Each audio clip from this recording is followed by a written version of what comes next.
Happy Halloween, fellow Nerdvana Knights. It is the month of October now. We bring you the thrills and the frights that go bump in the night.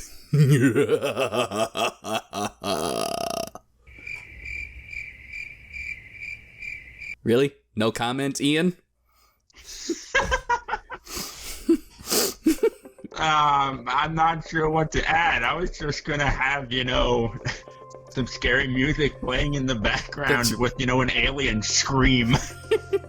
Oh yeah. I can make that sound. I can make that sound. I practice. Sort of. Let me see it.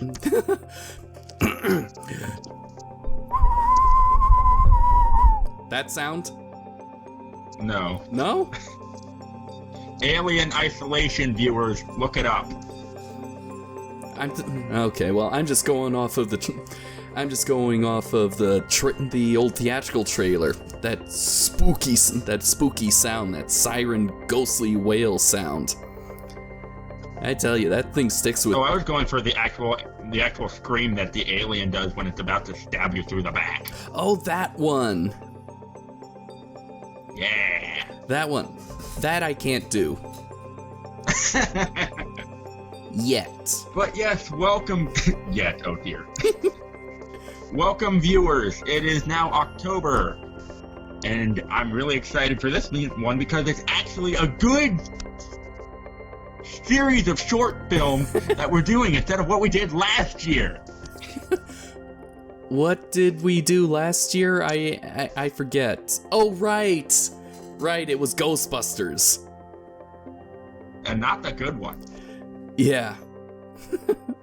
Alright, yes, for today we are going to be taking a look at all 6 short films that were made for the Alien 40th anniversary special. And these came out last year. They were released on YouTube a month after our Alien April series last year. So maybe if we waited a little bit, maybe we could have done all of that for that October instead of that other one. But perhaps. But yeah, live and learn, all that. Yeah. Circle of life, whatever phrase fits. And in space, no one can hear you scream in pain from watching Ghostbusters. Yep. Oh, so true. And I guess also being as this is related to Alien, I think we should also say that we also say this is in loving memory of Sir Ian Holm, who died earlier this year. And if you don't remember, he's the one who played Ash the synthetic from the original Alien film. And so he passed away earlier this summer due to Parkinson's disease, which is really sad. So as fans of Alien and film, we dedicate this review to him as well. Yeah, it's honestly really sad. I'd like to find more films that he was in. Oh, I'd suggest The Fifth Element for a start.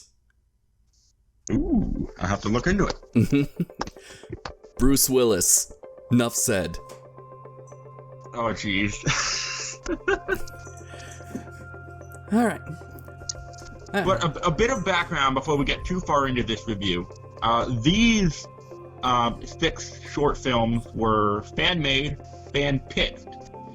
It was a joint collaboration between Fox and Tongle, and the 6 finalists were given how much money? I think it was 30-something thousand? Let's see, from what I got, let's see, production, Xenopedia, I don't think they actually specified an amount, but these were pretty low budget. These were low budget short films, and by low budget I mean just tens of thousands of dollars, which in Hollywood, which by Hollywood standards that is low budget. Yeah, I remember seeing somewhere about. Let's see. It was a competition that offering almost $250,000 in prizes to the winners. Yeah. Oh, they were given a budget. They were given a budget of $35,000. That's it. Yeah. In Hollywood that is low budget. Mm-hmm. But imagine what we could do if we had that money. We could actually do video capture, freaking podcast instead of freaking audio. Well, hey, maybe next month we can do it over Zoom. We could do this over Zoom. Can you record over Zoom? Yes, I've done it before at my job. Why the heck aren't we using Zoom? What the heck? Because I didn't know about Zoom until I started working at my actual job, which I'm so happy to have. And anyway, so Ian, since you started this, what was the criteria for these short films? The criteria for the short films include the following: original characters, all original characters. They have to be set in, or the characters need to be set in like the everyman, everyday working men and women that grounded the film in realism. And they have to include some form of an alien at some point, specifically a xenomorph, but it could be at least one form of the xenomorph's life cycle. So at least it could be a minimum. Mm-hmm. So it could be, chest burster, or I guess egg? Yep, eggs technically considered part of their life cycle. Face hugger, yep. Xenomorph. Heck, if you had a little more money, maybe double or triple the budget, you could have a queen in there. Ooh. And as it states in Xenopedia, in particular, applicants were asked to draw upon the original Alien for inspiration. So it looks like they were also specified only one to make it spiritually like only one movie, the first one. Mm-hmm. Since this is the 40th, or this was the 40th anniversary, so that makes sense. It does. And to be fair, there's even from what I gathered, and I did kind of write this down in some of my notes, is that some of it does kind of come across as feeling a little like Aliens, which is not bad. I mean it didn't fault it. It still felt most of these films did have that feeling of the original film. Mm-hmm. And I'm not going to complain if, they dabble into aliens a little bit. I'm not going to complain about that because it's awesome. Yeah, oh yeah. And quite frankly, I'm actually excited. I was actually excited to rewatch these because this year I've kind of been I have been pretty much watching the first two Alien movies religiously. I mean, I was so devoted to watching these, I put a Catholic to shame. I watched them on repeat. I even ended up watching them on mute at one point. Scorsese sometimes does that. Not watch the Alien movies, just watch his films on mute. And so let's see. So for these films, I will be judging them at how close they get to, how spiritually close they get to the movie Alien, and by extension Aliens, because let's be honest, it is kind of hard to not view Alien without its really awesome sequel.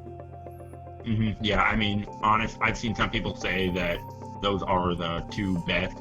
It flip-flops which one I like more, depending on how I'm feeling at the moment. It's true. And can you really pick a favorite from those two? Yeah, it is kind of hard. I mean, yeah, for the original one, I like it because it's true to what it's supposed to be at its core. A a horror movie that makes you just feel isolated. Whereas Aliens, it's an action movie. It's an 80s movie. It's an 80s movie all the way. It's all about action, but still having that element of horror. Alien is true to form. Mm-hmm. So let's see. There were about 550 submissions that were received for this Holy shit. Yes. Yeah. 550. Six were picked and turned into short films. And really, the ones that don't get picked, you could still make them either way. You can still make them either way. I mean, if this was a story that you're very passionate about, go and make it. Go and tell it. Yeah, and you can still make good stories. I mean, I've seen some like very impressive fan-made films set in the Alien universe, and it's like, crap! I wish that I had that much of time on my hands and that much talent. Dang! All right. But let's get underway. Let me find that list and open up the first one that was released, Alien Containment. All right, now this one I thought was actually a pretty good start to the 6-film series because it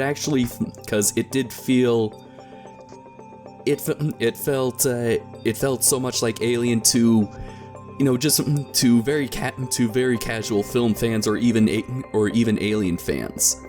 There's that feeling of betrayal, of untrustworthiness, of that tension, and I said how it definitely has a more Alien feel to it on a technical level. I mean, there's obvious use of anamorphic lenses, which was used in the original one.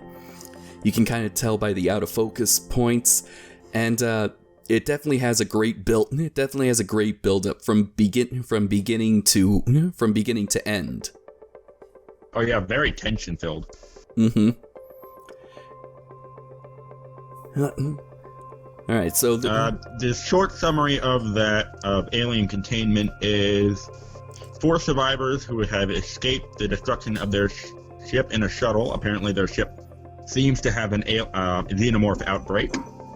Only to learn that one of them, or all, we don't know what, may be harboring a chestburster inside of them. And since we know that the facehugger administers a chemical that suppresses your memory, so you don't remember being attacked, it could be any of them. Mm-hmm. Let's see. Now,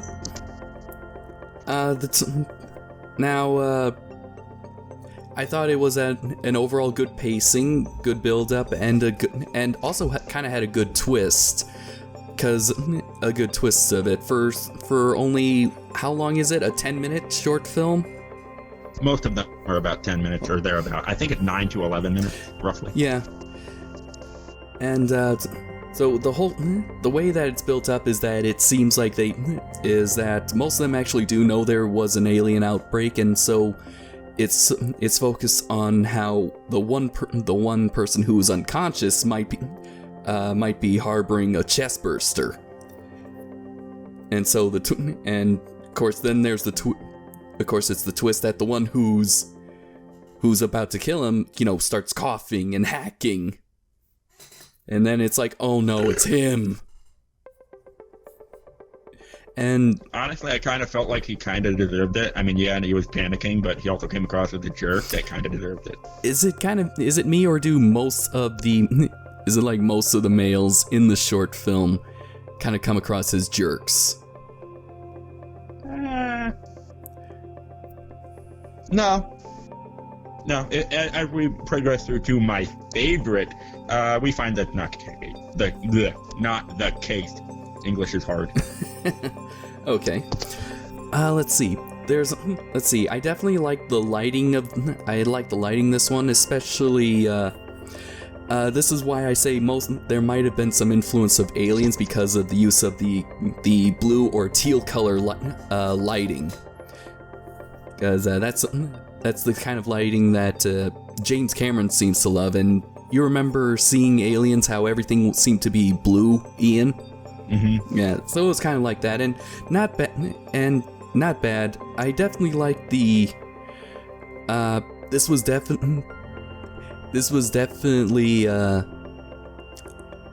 was definitely some love for the original Alien because the original Alien film, because you definitely see some of the logos if you're looking closely.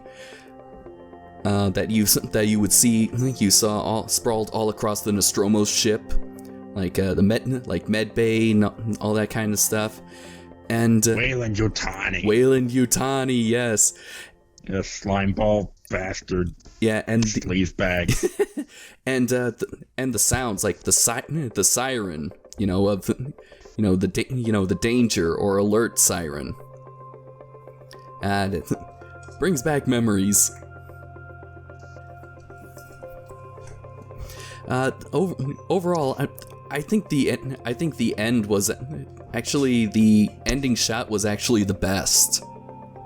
Oh yeah, that's pure gold. If that was in a like a big budget horror movie, it would fit very well there too. Oh yeah, and it leaves it open. Like, do they open it? It is open ended, but it ends on such a depressing and a scary note. The one female survivor who got knocked down pretty hard, now she's bleeding, decides to write on the window, "Inner blood, do not open," as their escape pod is received by a company docking ship. So it just adds a sense of defeatist. Mm-hmm. Which is honestly, I think that's kind of like a dark take on Alien, but not all of them can be Ripley. Well, no one can be Ripley except Ripley. That's true. All right, so the life cycle that was picked for this was the chest burster. Yeah, and we saw it a little bit, which honestly, I'm okay with that. It's a good way to open up the series, I guess. Mm-hmm. It is one of the most iconic scenes in the original film, and so that's why Containment. Yeah, I'd say Containment was actually one of the best film to kind of start out this series. Mm-hmm. I don't really think we can do a favorite parts for each short film. I think we can do favorite. We can do favorite shorts probably until after. Favorite part. When this guy dies. Yeah, you can't really do favorite parts for short films. Not really. No. And you can a little bit. I mean, I did for Big Rock, but regardless. Yeah. Well, that was a little bit of a longer short film. True, yeah. Alright, so should we move on to the second one? Yep, let me pull it up here. Next is Specimen. Alright. Okay, here we go. Directed by Kelsey Taylor.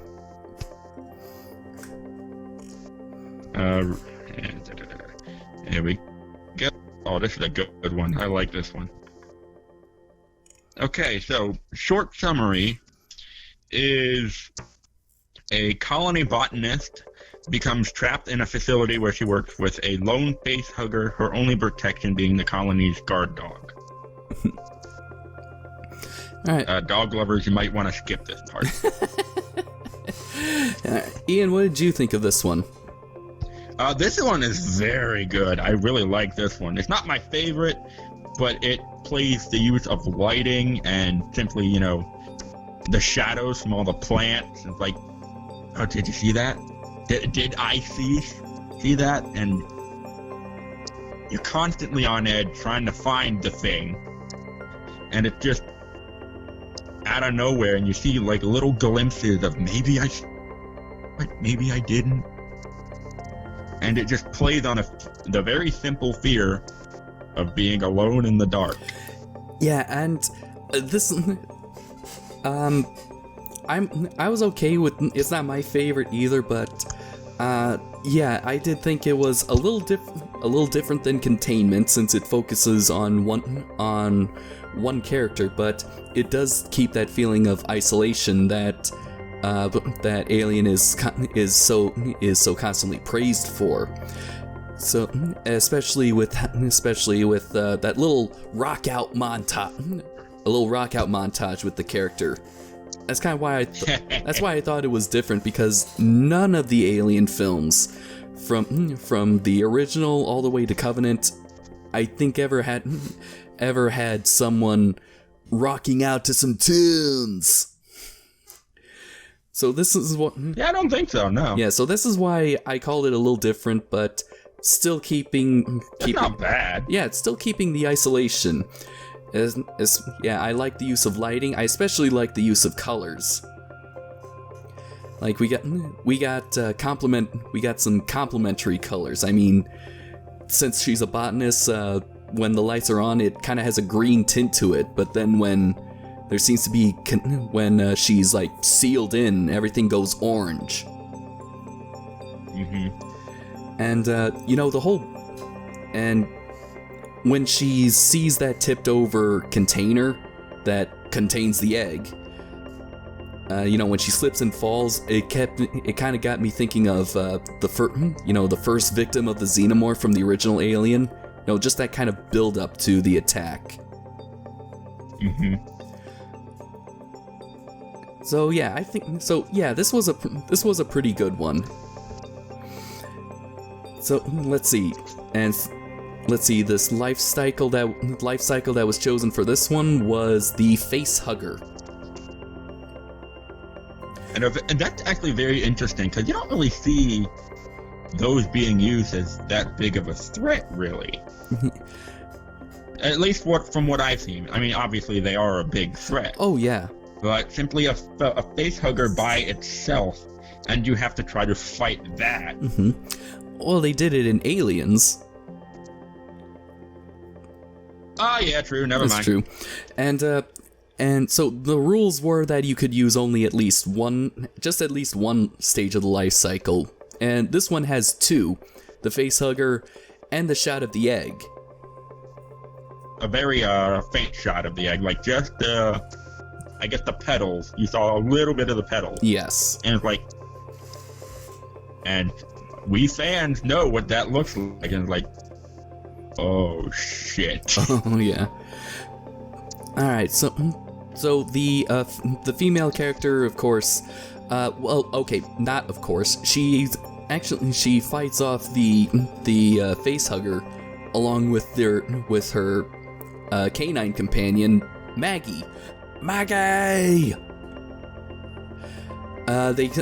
They're able to kill it off, and it's revealed that Maggie was a synthetic. Interesting take. Yes, a very interesting take. An android dog. Mm-hmm. Have we ever seen that before? Not in any of the Alien movies I've seen. I know there was a couple android xenomorphs in the comics. Okay. But never, I don't remember an android dog, but it makes sense. Mm-hmm. And it makes sense. I mean, android dog, why not? Mm-hmm. So let's see. This was a very good take on Alien, as well as the use the. It definitely felt a lot like Alien, with the flares, the feeling of loneliness, and the suspense. Mm-hmm. All right, so next one is Night Shift. Where'd it go? There we go. Night Shift. This one is. I think this is the weak link for me. Really? Well, that's interesting because this one at first I didn't like it when you showed me this playlist, but upon rewatching this, I love it. I love it so much. You love it. I love it because it actually feels like the most Alien of the no wait, I think someone else. Oh no, that's another one. But yes, it feels like the slow parts of Alien, with the blocking of the actors, the camera angles. It's not, the still cameras, the panning and dolly shots, even the flashing lights. It feels so much like Alien. And interesting. Yeah. Of course, there was one part that kind of took me out of the enjoyment when I'm still really, ever since Ghostbusters, if I ever hear a male character go, "No thanks to the girl here," I was like, ah, just makes me groan. Oh boy, yeah, that probably could have done without that, but honestly, if that's the biggest gripe we have, yeah. Let's see, and you know what, I loved it. And the one thing I do love with these short films is that they also keep this, as you can definitely tell, I'm such a film nerd because I'm also going down to the minute detail. They even keep the same font that was used in the computer. Oh, I love it. Mm-hmm. I don't know if that's nostalgia for me, since the movie's twice as old as I am. I'm older than the first two. I'm younger than the first two Alien movies, and I still get a sense of nostalgia from it. I think it's just that style. Yes. And so yeah, this feels definitely a lot like more like Alien. Right. Let's see. From beginning to end, and honestly, I also love the build up to the chest burster, because the chest burster that was chosen for a second time. As the xenomorph life cycle, I loved the build up to that because it almost felt reminiscent of Kane's death, almost. Mm-hmm. Although my favorite shot from this short film, where we see it move underneath his skin. That's a new one. That's definitely a new one. Yeah, you don't really see that too often, but I love it nonetheless. Mm-hmm.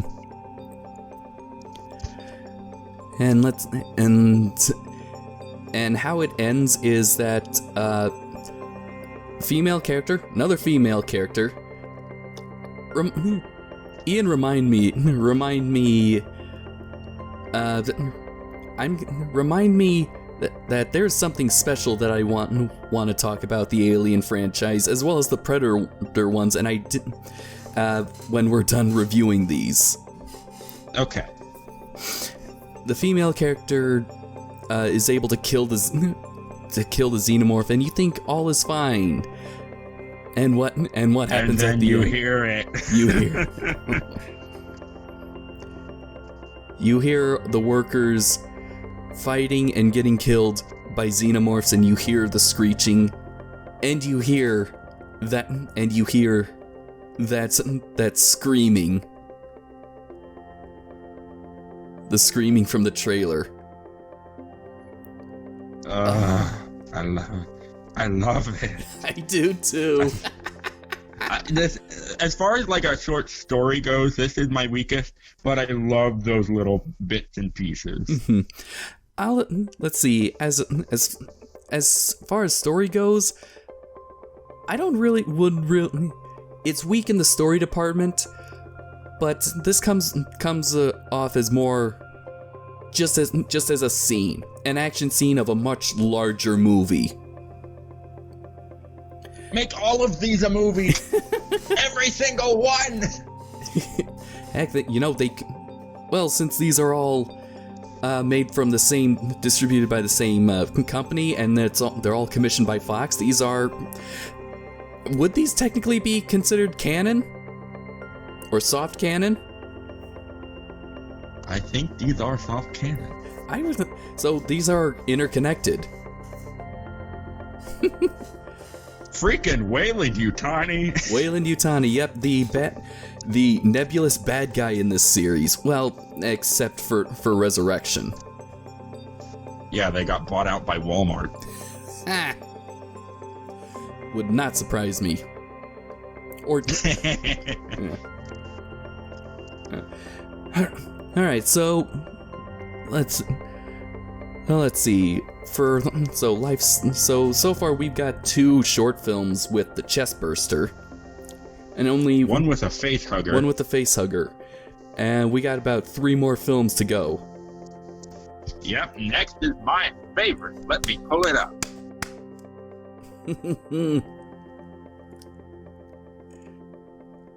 Come on, internet connection. There we go. All right. Alien Ore. This was also a good one. Oh, I love this one. Okay, short summary.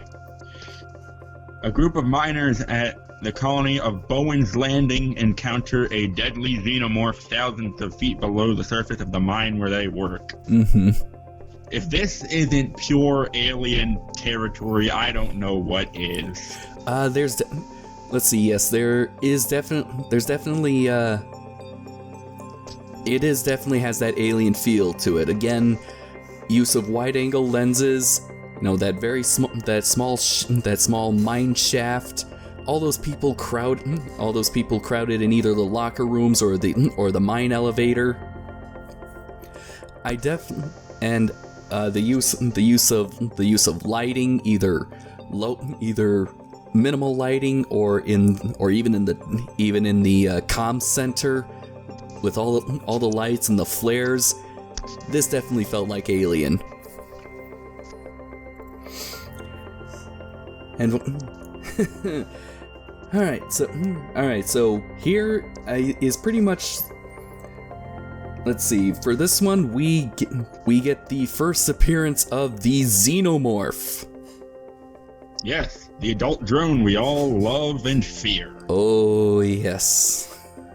Of course, we also get a shot of the eggs, and since we saw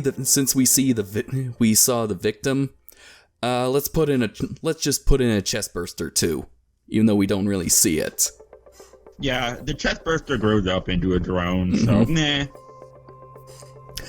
Alright, I think what was interesting was there's 2 interesting things. One is that the main lead is pregnant and is actually still working. Like doing a mind. She's not pregnant. Really? I thought she was. No, she is being congratulated over the birth of her second grandchild. Huh? I could have. The pregnant. Later, John. Later. Pregnancy's later. Huh. Okay. Later short film. All right. Okay. Well, that shoots the. Okay, so now one interesting thing. I think the one interesting thing was the ending shot. Oh yes. And this is kind of what gives it that. It kind of brings to mind Aliens, because there's this whole camaraderie. Like these going to kick ass and get killed. These miners, they stand together, and stare down the xenomorph before it lunges out, and it just immediately cuts to black, and so it's the ending is rather ambiguous. And I'm actually glad they left it that way. And John, why did they decide to fight this thing instead of run? Because let's see. Out of sense of protecting the colony. Yes, because they have families up there. This is kind of what was so interesting, is that they decided to take Weyland Yutani decided to make their labor force almost like constantly having to produce workers. That makes sense. Interesting. It is freaking Weyland Yutani. and again, this company is solely interested in bringing the organism alive for study, weapons division. They don't really care about their workforce gets killed. Crew expendable. All other considerations secondary. I definitely like that little. I kind of like that little reveal near the end, and especially, we never really did talk about the acting. There's the acting of the lady over the comms did a pretty good job of kind of selling that whole, yes, you are expendable, but I still feel guilty.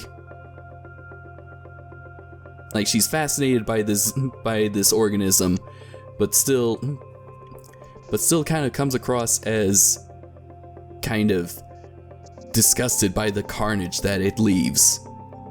Yeah. Yeah, this was a good one. I definitely love this one too. Oh man, it's so good, and it just brings back all the feelings, like we said, of Alien and Aliens. And my favorite part of this one is seeing a xenomorph actually jumping around, jumping on the walls and climbing around. It's like, holy shit, because we don't really see that too much. And that's probably one of my favorite parts of xenomorph behavior and biology. Seeing them climb around.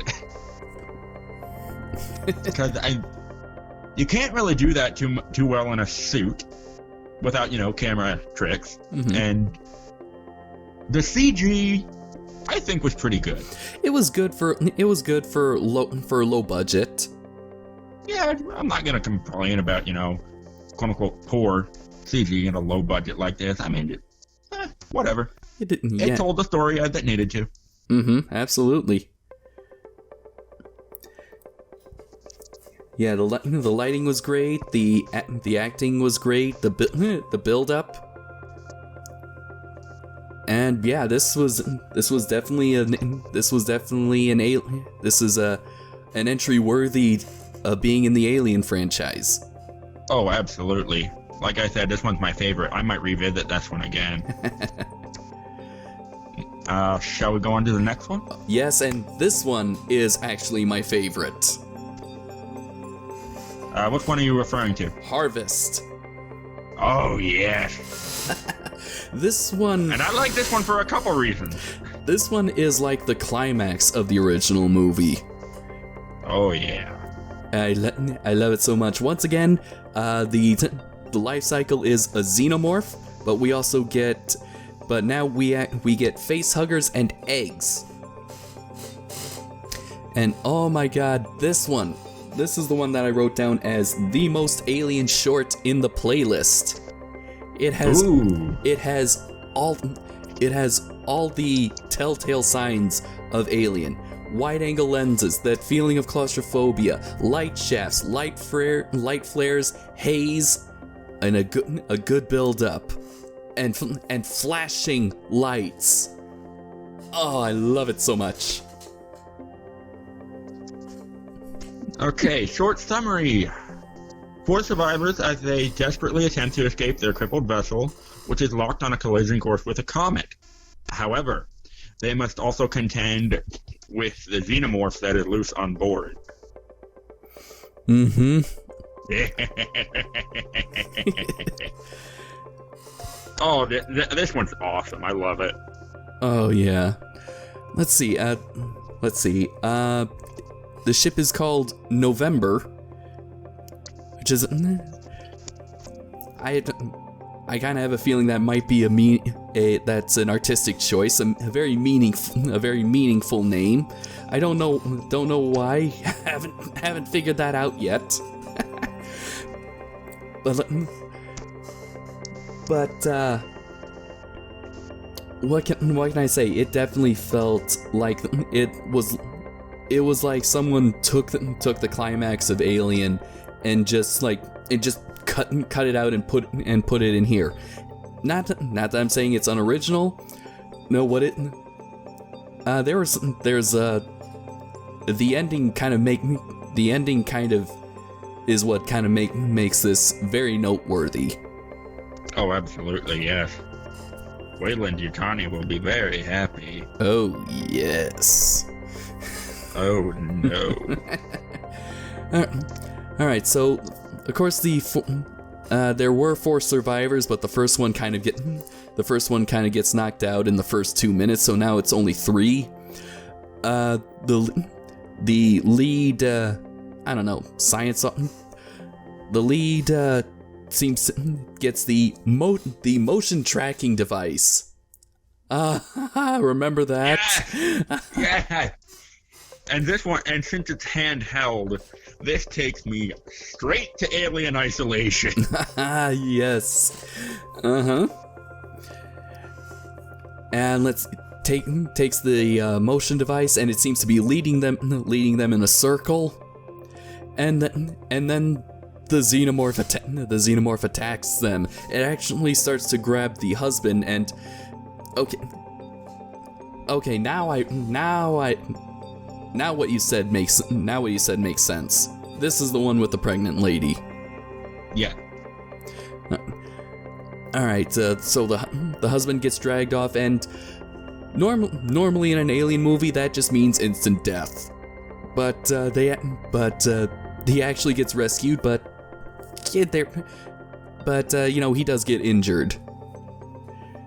And he does get some injured. of the acid blood to the face, which is a direct call forward to Aliens. Yes. Mm-hmm. So they're trying to make it to the escape pod, and it turns out that I guess due to some damages, it can only allow 2 on board. But whoever the lady was that had the handheld device overrides it so that it can have 4, and you think they're home free. This is kind of the most not the most tense. I love this movie so much, but then the alert says that foreign tissue detected, and then in the background, out of focus, a face hugger just launches and latches onto the husband. Mm-hmm. And it's revealed that there were eggs in the escape pod. And then you get the lady that's been leading them just smiling menacingly, and then the xenomorph just pops up behind her and impales her with his tail. Hey, I'm gonna stab you in the back with my tail. And it turns out she's a synthetic. All these... Working for the company. Uh-huh. Of freaking course.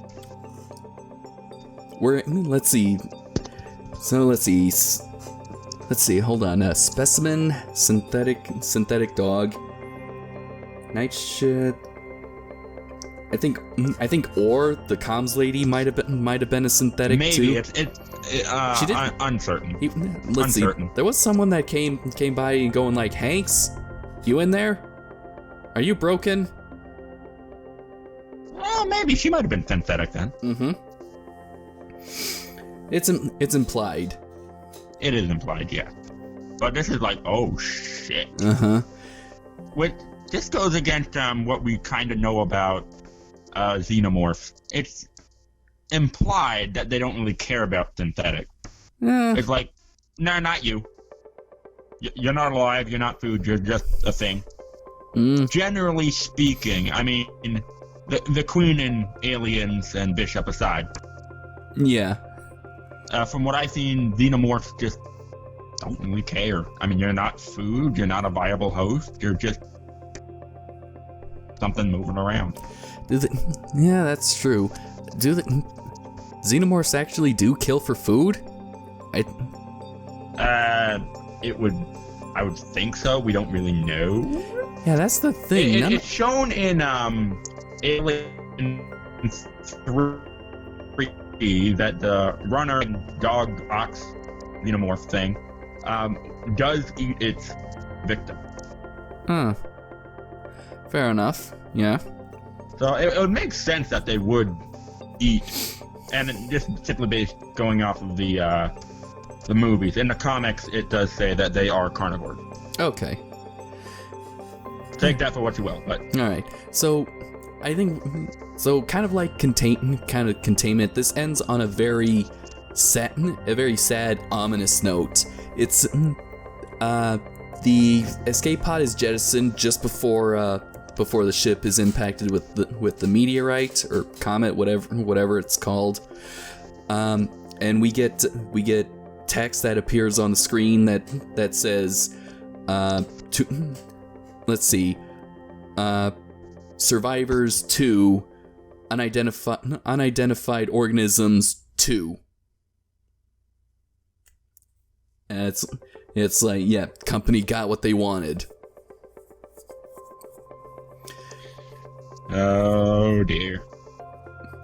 And what's really sad is that one of the hosts is pregnant. Yeah. Freaking Wayland Yutani. Mm-hmm. How many times have I said that? I don't know, but I'm glad we're not making a drinking game out of that. Viewers, do not rewind this video and start a drinking game, please. If you do, I do not claim any responsibility for alcohol poisoning you may suffer from. Alright, yeah, this one is my favorite because it is technically the most alien of the Alien shorts. And, well, in terms of like the climax. It's So yeah, I love this one. So should we move on to the final one? Yeah, this one's actually very interesting. Yes, it is. It is. All right, and it is called Alone. And it is. I'm all alone. There's no one here beside me. Stop singing! Oh, no wonder you don't have any friends. Oh, that got too real, John. Wow.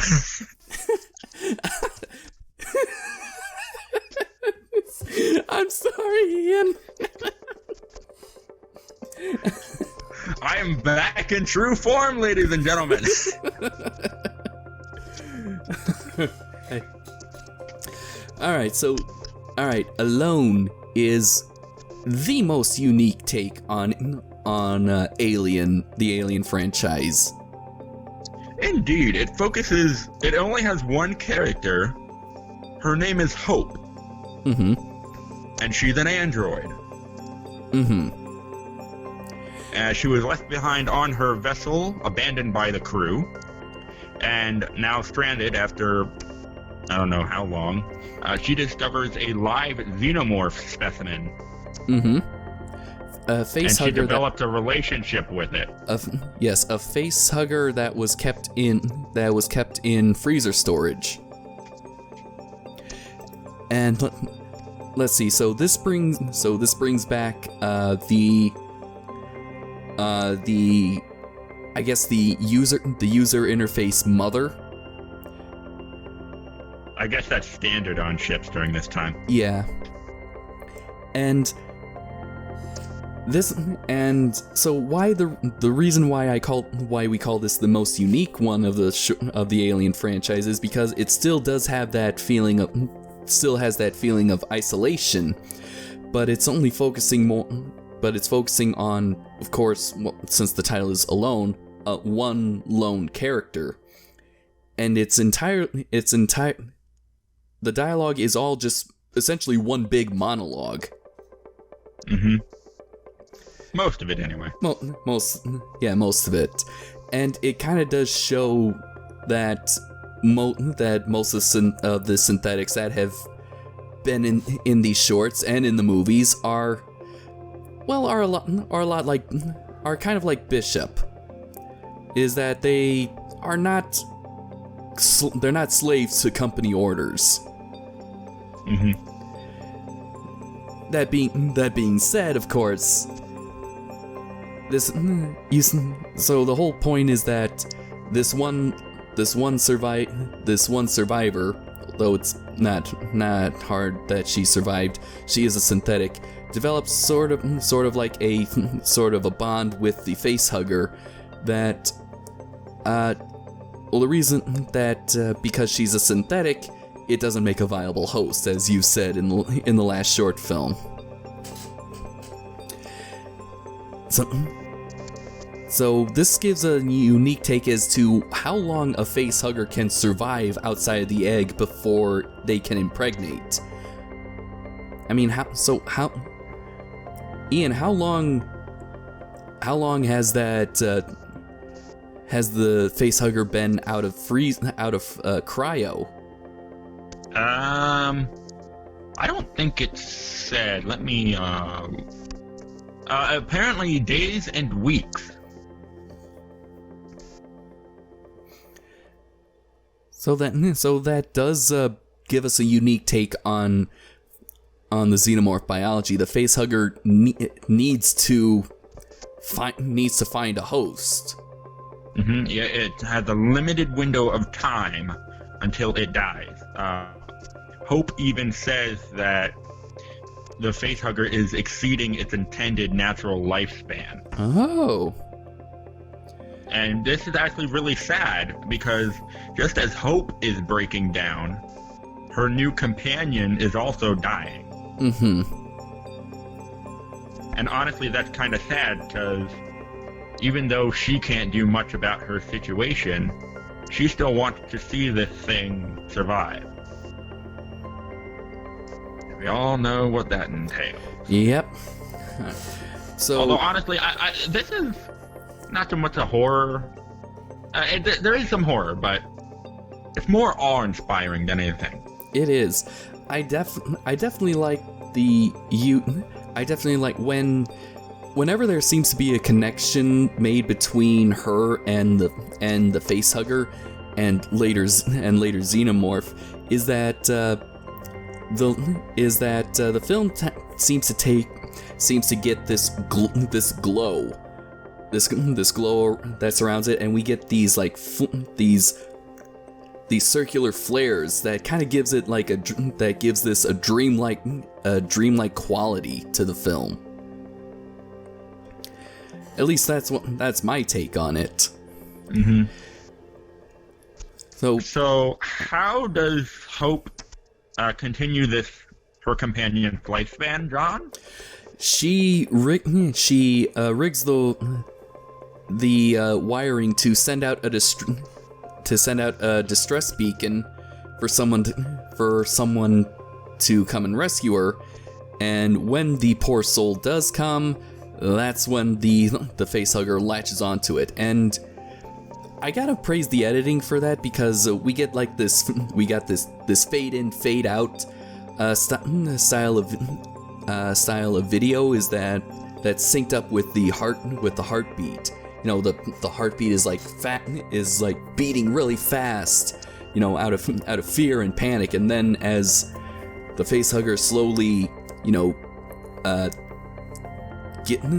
tightens its grasp over its host, the heartbeat slows down. I mean, you can hear that, and the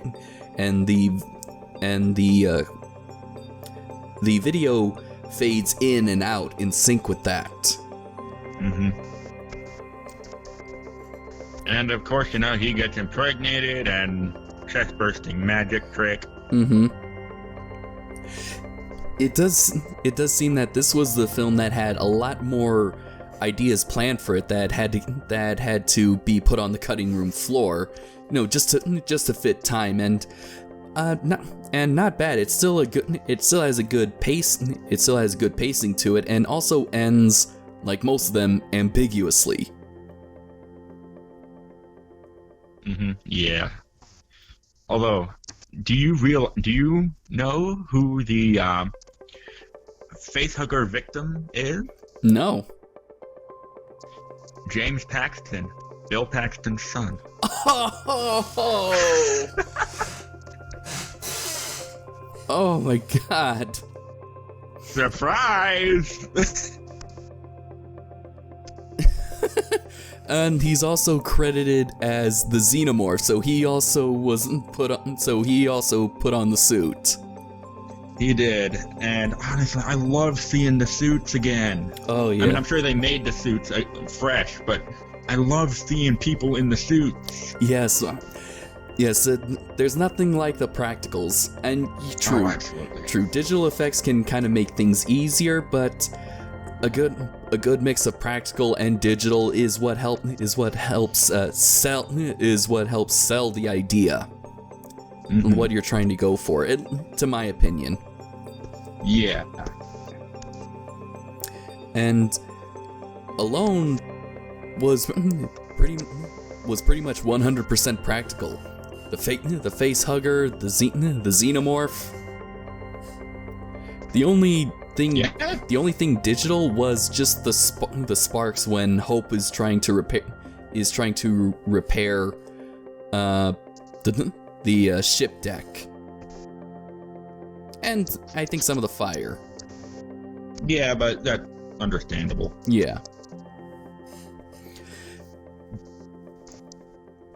And I kind of like, and how about the ending, Ian? I kind of like how it ended.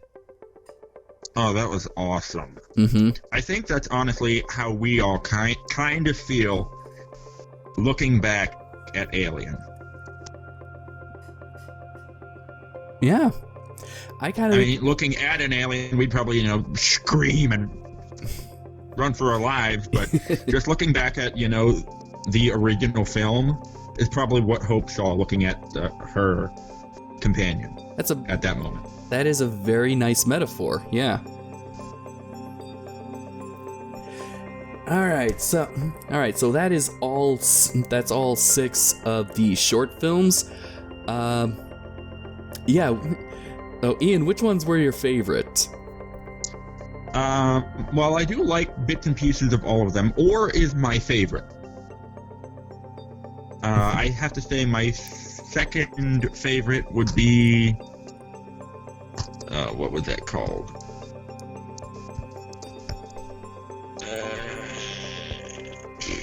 Harvest. Harvest is my second favorite. Alright, well, it's same for me, but in reverse. Harvest is my absolute favorite, with Ore being my second favorite. And tied for third, I don't know. I can't decide between Containment or Night Shift. Those because those were really good. Okay, now I kind of remembered something that I wanted to talk about. This is what I find very fascinating about both Alien and the Predator franchise. Ian, did you notice what all the leads in these short films were? Women. Uh-huh. And that seems to be a tradition when it comes to Alien. In the form of Ripley or even Newt. In a way, or even Amanda Ripley in the Alien Isolation game. When it comes to Predator, the leads are always men, and that's kind of what's so fascinating, is that Alien and Predators, these franchises that have had crossovers, seems to have this gender dichotomy, which is fascinating. For Aliens, it's women don't always have to be like the damsel in distress or always scream and cry and be helpless when a creature that can kill them suddenly appears. They can take a gun or a flamethrower and duke it out. With Predator, especially the first one, it's a bunch of big buff military dudes that have their guns and their knives, and it doesn't seem to help them fight this creature. It's only when Arnold figures out the weakness that he decides to be more smart, that he decides to fight it smart. Yeah.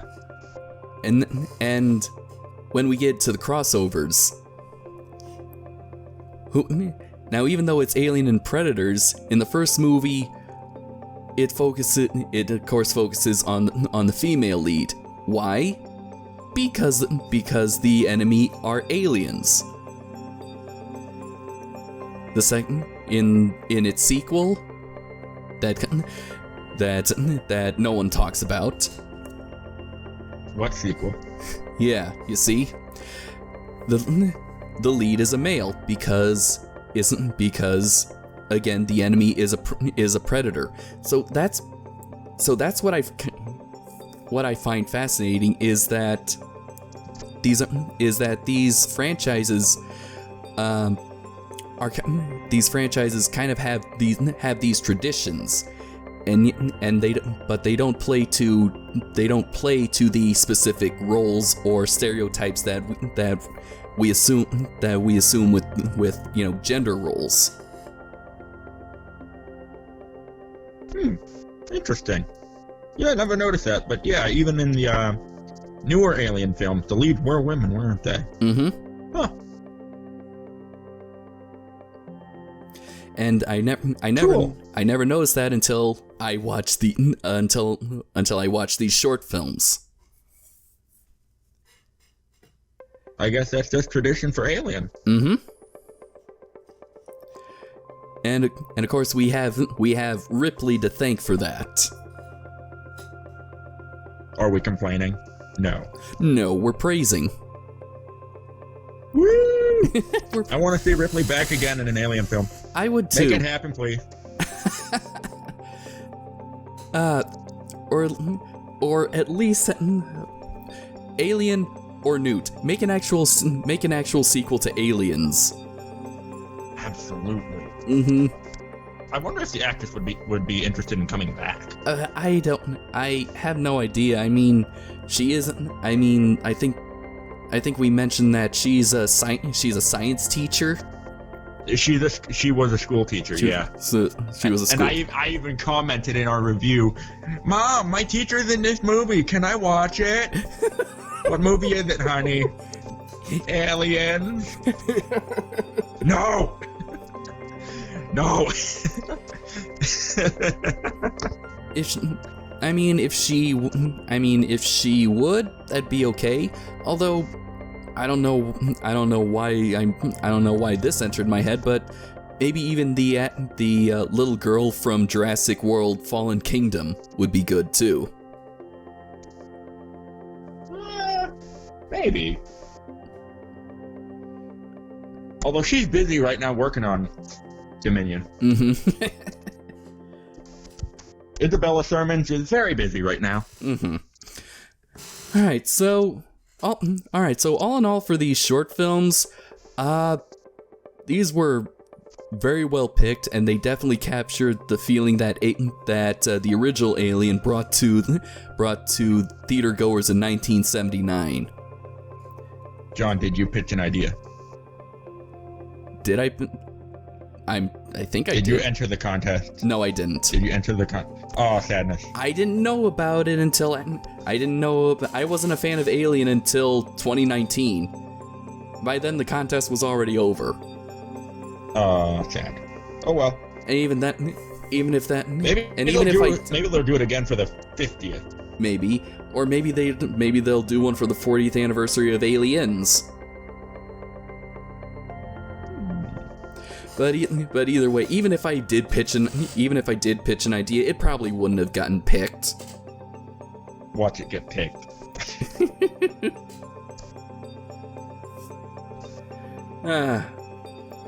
Alright, so... But yeah, these short films, I think, are worthy entries into the franchise. Absolutely. Heck, if they were on physical media, I would buy them. They are. They are? The Alien 40th Anniversary Blu-ray. Oh. Dang, I got multiple copies of the Alien quadrilogy and Blazing Saddles and Jaws, although I am gonna sell one of them. Sell it to one of our viewers, signed copy by John Murphy. Yeah, like, oh yeah, that's really gonna increase its value. $10. It beats selling it for 25 cents at the used video store. Viewers, comment down below. All right, so all in all, I give these short films, well, I guess it's kind of easy. 10 out of 10 for creativity. Oh, absolutely, yeah. Far better than anything I could do. All right, so that is it for October. Join us in November. A bit of a different sort of review today. Are we going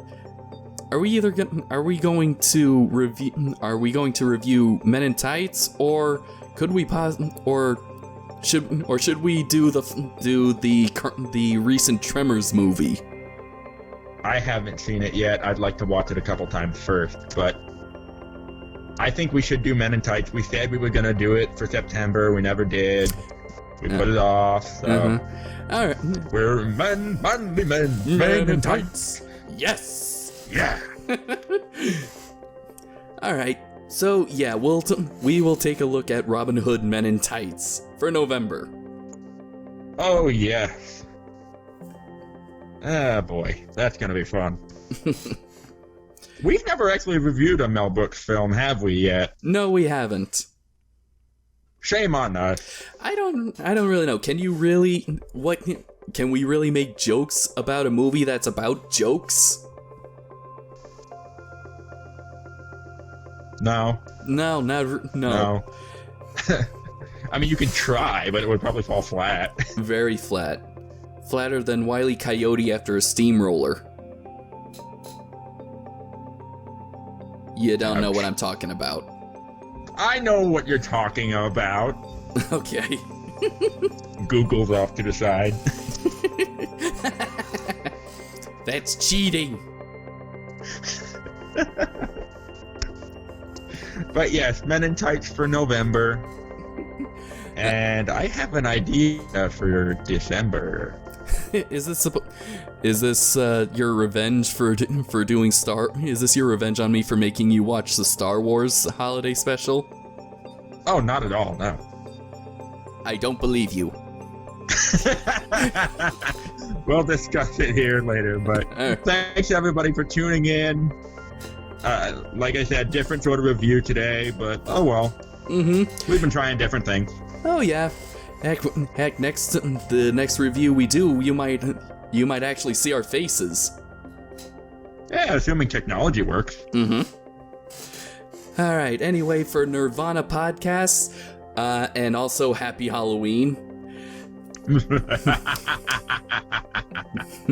This is John Murphy. Play a xenomorph roar hiss thing. Okay. Here you go. Yay! All right. This is John Murphy. And Ian Benoit. Signing off.